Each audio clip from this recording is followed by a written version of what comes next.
du prêtre. Vous êtes psychologue, mais également vous intervenez dans plusieurs maisons de formation de prêtres. La perception sociale du prêtre en Afrique est souvent complexe et ambivalente.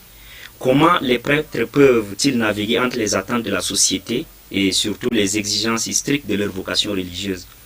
Quel impact psychologique, par exemple, ces attentes contradictoires peuvent-elles avoir sur leur bien-être? Voilà, merci pour la question. Ce que vous dites, c'est exactement le vécu des prêtres, mais non seulement des prêtres, mais aussi des religieux et religieuses. La société a ses exigences et ses tabous, mais en même temps, la vie religieuse a aussi ses exigences.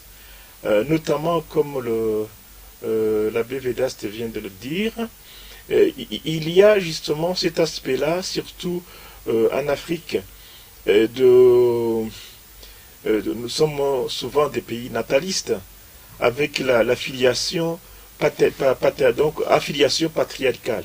Ça veut dire en fait que normalement vous devez élargir la famille.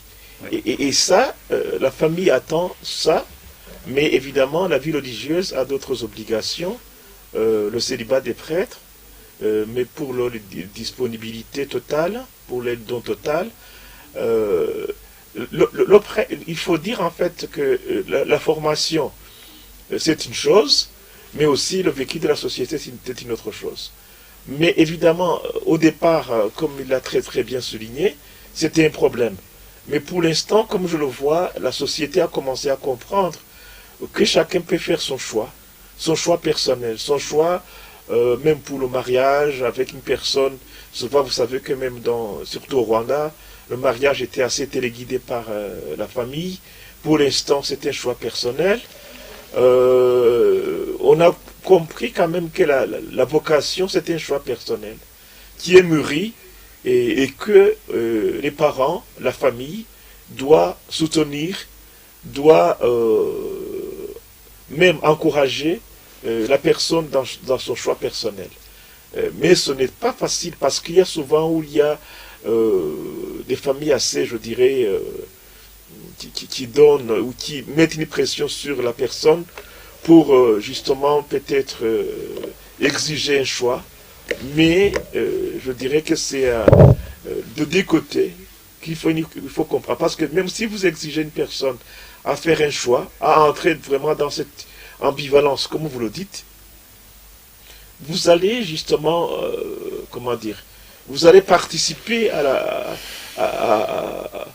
une vocation, je dirais, ou pas une vocation, même, je dirais, à une fonction d'une personne qui est très mal à l'aise. Parce que souvent, le choix personnel va avec le caractère, va avec la formation, va avec même la volonté de la personne qui a opté pour un choix.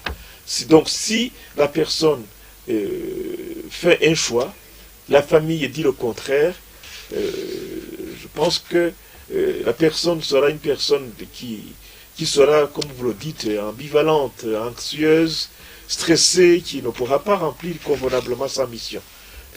Mais, comme je vous l'ai dit, je crois que la société rwandaise en particulier devient assez tolérante. Comme on l'est même, il y a la vocation sacerdotale, mais il y a aussi la vocation pour le mariage. Maintenant, je crois qu'elle devient beaucoup plus libre. Et ce qui est très bien, parce que on aimerait que la personne soit là où elle doit être, avec ses convictions, avec ses principes, avec son tempérament, et que l'entourage ne doit que encourager les vocations des prêtres, même des religieux et religieuses. Merci beaucoup, honorable.